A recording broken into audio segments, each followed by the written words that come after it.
इन active education classes. हम लोग बहुत दिन के बाद इस क्लास में मिल रहे हैं।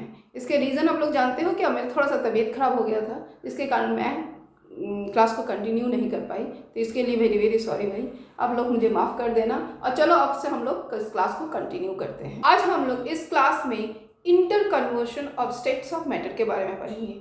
इसका मतलब है कि कैसे सॉलिड लिक्विड में कन्वर्ट होता है, लिक्विड सॉलिड में कन्वर्ट होता है, या लिक्विड से गैस बनता है, गैस से लिक्विड बनता है, और गैस से सॉलिड और सॉलिड से लिक्विड। ये कन्वर्शन कैसे होता है, इसका क्या नाम है, कब कैसे होता है, इसके बारे में आज हम लोग पढ़ेंगे। तो आते हैं inter conversion of state of matter. तो what is the meaning of state of matter? Inter conversion अभी हमने बोला कि जब सॉलिड लिक्विड में कन्वर्ट होता है, या लिक्विड सॉलिड में कन्वर्ट होता है, या सॉलिड गैस में कन्वर्ट होता है, गैस सॉलिड में कन्वर्ट होता है, या गैस लिक्विड में कन्वर्ट हुआ, या लिक्विड गैस में कन्वर्ट हुआ, उस प्रोसेस को बोलते हैं इंटर कन्वर्शन ऑफ मैटर। तो देखते हैं हम लोग कैसे होता है। ऐसे सॉलिड लिक्विड में जब कन्वर्ट होता है तो सॉलिड से लिक्विड में कन्वर्ट होता है। जैसे आइस से वाटर में कन्वर्ट होता है। आप लोग आइसक्रीम खाते हो तो आइसक्रीम जब पिघल जाता है तो उसको हम लोग क्या बोलते हैं? मेल्ट हो गया, मेल्टिंग। तो इस प्रोसेस को हम लोग बोलते हैं मेल्टिंग। तो सॉलिड से लिक्विड में जब कन्वर्ट होता है तो उस प्रोसेस को हम लोग बोलते हैं मेल्टिंग। सिमिलरली जैसे इसका उल्टा जब होगा, जब आप लोग वाटर को फ्रीजर में डाल देते हैं तो वो सॉलिड फॉर्म में चेंज हो जाता है, और उसको जब लिक्विड सॉलिड में कन्वर्ट होता है तो उस प्रोसेस को हम लोग बोलते हैं फ्रीजिंग। तो सॉलिड लिक्विड में जब कन्वर्ट हुआ मेल्टिंग, और लिक्विड से सॉलिड में जब कन्वर्ट हुआ फ्रीजिंग। इसके लिए कोई भी एक पर्टिकुलर कंपाउंड के लिए, जैसे हम लोग एग्जांपल लिए आइस और वाटर, तो आइस जब मेल्ट करता है तो उसका एक फिक्स टेम्परेचर होता है, that is known as freezing point. Okay, that is known as freezing point. सिर्फ उसी तरह आइस ही नहीं, दूसरे अदर सब्सटेंस भी जब सॉलिड से लिक्विड में कन्वर्ट होता है, या लिक्विड से सॉलिड में कन्वर्ट होता है, तो उसका एक फिक्स टेम्परेचर होता है। तो जिस टेम्परेचर में सॉलिड लिक्विड में कन्वर्ट हो जाता है उसको हम लोग बोलते हैं मेल्टिंग पॉइंट, या जिस टेम्परेचर में लिक्विड सॉलिड में कन्वर्ट हो जाता है उस मिनिमम टेम्परेचर को हम लोग बोलते हैं फ्रीजिंग पॉइंट। और ऑलवेज मेल्टिंग पॉइंट और फ्रीजिंग पॉइंट सेम होता है। तो हम लोग इस दोनों का इंटर कन्वर्शन हम लोगों ने जान लिया, सॉलिड और लिक्विड। तो सॉलिड और लिक्विड क्या हुआ? सॉलिड से लिक्विड में कन्वर्ट होता है तो बोलते हैं मेल्टिंग, और जिस मिनिमम टेम्परेचर जिसमें सॉलिड लिक्विड में कन्वर्ट होगा उसको बोलते हैं मेल्टिंग पॉइंट।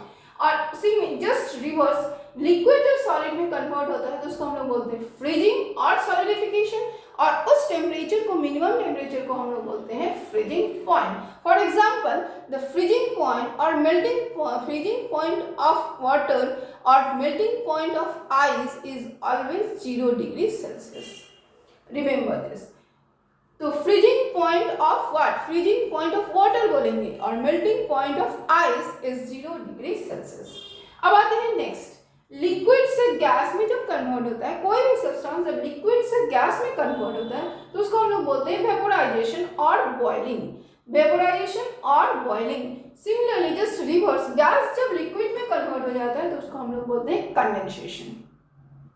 उसको बोलते हैं कंडेंसेशन। गैस लिक्विड में कन्वर्ट होता है तो कंडेंसेशन, लिक्विड गैस में कन्वर्ट होता है तो वेपोराइजेशन और बॉइलिंग। लेकिन दोनों में डिफरेंस क्या है वेपोराइजेशन और बॉइलिंग में? तो बॉइलिंग एक ऐसा प्रोसेस है जिसमें लिक्विड गैस में कन्वर्ट हो जाता है, but at a particular temperature, जिसको हम लोग बोलते हैं बॉइलिंग। लेकिन वेपोराइजेशन जो होता है वो किसी भी टेम्परेचर में, in all temperature vaporization takes place. ऐसा कि 0 डिग्री सेल्सियस में भी वेपोराइजेशन हो सकता है। तो vaporization can takes place in any temperature, और boiling takes place at particular temperature, at a particular minimum temperature, that is known as boiling point. तो what is boiling point? जब liquid gas में convert होता है, when liquid convert into gas at a particular temperature, then it is known as boiling point. ठीक है, तो फिर से बोल रहे हैं, जब लिक्विड गैस में कन्वर्ट होता है तो उसको बोलते हैं वेपोराइजेशन और बॉइलिंग। बट बॉइलिंग जो होता है वो एक फिक्स टेम्परेचर में होता है, जबकि वेपोराइजेशन के लिए कोई फिक्स टेम्परेचर का जरूरत नहीं होता है। और जब गैस लिक्विड में कन्वर्ट होता है तो उसको हम लोग बोलते हैं कंडेंसेशन। अब आते हैं नेक्स्ट, सॉलिड से जब गैस में कन्वर्ट होता है, आप लोग देखे हो कभी सॉलिड से गैस में कन्वर्ट होता है? Yes, why not naphthalene ball? Naphthalene ball directly solid से गैस में कन्वर्ट हो जाता है। उसी तरह कपूर, कैम्फर जो सॉलिड से डायरेक्टली गैस में कन्वर्ट हो जाता है, इस प्रोसेस को हम लोग बोलते हैं सब्लिमेशन। जो डायरेक्ट सॉलिड से गैस में चेंज हो जाता है विदाउट चेंज इन लिक्विड, उसको हम लोग बोलते हैं सब्लिमेशन। ठीक, जस्ट उसी तरह वही सब्सटेंस जब उसको ठंडा करते हैं तो उसको हम लोग गैस से डायरेक्ट सॉलिड में कन्वर्ट कर लेते हैं। उस प्रोसेस को बोलते हैं डिपोजिशन। तो व्हाट इज डिपोजिशन? जब गैस सॉलिड में कन्वर्ट होता है तो उसको बोलते हैं डिपोजिशन। सॉलिड जब गैस में कन्वर्ट होता है, सॉलिड टू गैस में कन्वर्ट होता है तो उसको हम लोग बोलते हैं सब्लिमेशन। और वैसा सब्सटेंस जो डायरेक्टली सॉलिड से गैस में कन्वर्ट होता है उसको हम लोग बोलते हैं सबलाइम। तो what is Sublime? What is Sublime? Sublimes are those substances which directly convert into solid to gas. Solid to gas. तो वैसा सब्सटेंस जो डायरेक्टली सॉलिड से गैस में कन्वर्ट हो जाता है उसको हम लोग बोलते हैं सबलाइम।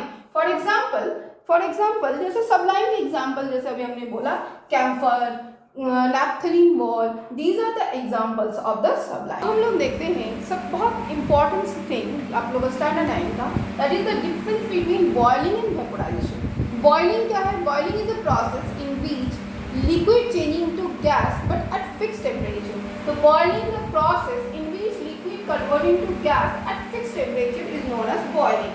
Similarly vaporization क्या है? What is vaporization? The process in which liquid converted to gas at any temperature. This vaporization also takes place at any temperature. It can be takes place at 0 degrees Celsius also. Now boiling does not depends on the mass of the substance. आप कितने मास लिए हो, कितने पानी को गर्म कर रहे हो उस पर डिपेंड नहीं करता है। ये किस पर डिपेंड करता है ना, वो उसका स्पेसिफिक हीट पर डिपेंड करता है, ये मास पर डिपेंड नहीं करता। लेकिन जबकि वेपोराइजेशन मास पर डिपेंड करता है। ज़्यादा मास होने से वेपोराइजेशन रेट स्लो हो जाता है, कम मास होने से वेपोराइजेशन फास्ट होता है।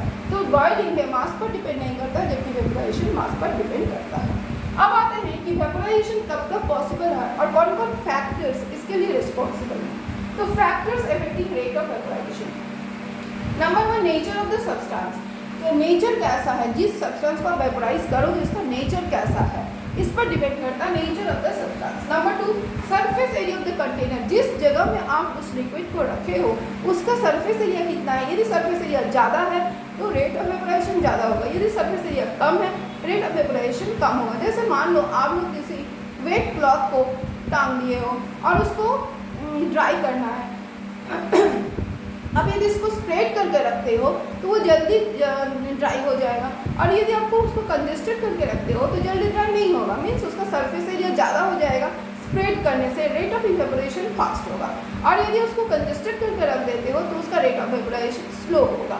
इसीलिए डिपेंड करता है surface area of the container. जैसे और एक एग्जांपल देते हैं, आप लोग जब चाय वगैरह पीते हो, चाय के कंपैरिजन में सॉसर में जल्दी चाय ठंडा हो जाती है। क्यों? क्योंकि उसका सरफेस एरिया ज़्यादा हो जाता है। इसीलिए हम कोई आदमी देखना कप से सॉसर में डालकर उसको पीता है, क्योंकि उसका जल्दी ठंडा हो जाता है, उसका सरफेस एरिया ज़्यादा हो जाता है। तो surface area of the container पर भी डिपेंड करता है। सरफेस एरिया ज़्यादा होने से वेपोराइजेशन रेट फास्ट होगा और सरफेस एरिया कम होने से रेट ऑफ वेपोराइजेशन कम होगा। सिमिलरली टेम्परेचर यदि ज़्यादा है तो रेट ऑफ वेपोराइजेशन ज़्यादा होगा, टेम्परेचर कम होने से रेट ऑफ वेपोराइजेशन कम होगा। ह्यूमिडिटी, जैसे बरसात के दिन में देखना जल्दी कपड़े नहीं सूखते क्योंकि उस समय ह्यूमिडिटी ज़्यादा होता है। ह्यूमिडिटी यदि हमारे एटमॉस्फेयर में ज़्यादा है तो रेट ऑफ वेपोराइजेशन कम हो जाएगा, और ह्यूमिडिटी यदि कम है तो रेट ऑफ वेपोराइजेशन फास्ट होगा। स्पीड ऑफ द विंड, हवा ज़्यादा चलने से रेट ऑफ वेपोराइजेशन फास्ट होता है, हवा कम चलने से रेट ऑफ वेपोराइजेशन भी कम होता है। That is speed of wind. If the speed of the wind is more, then the rate of evaporation also more. If the speed of the wind is less, rate of evaporation less.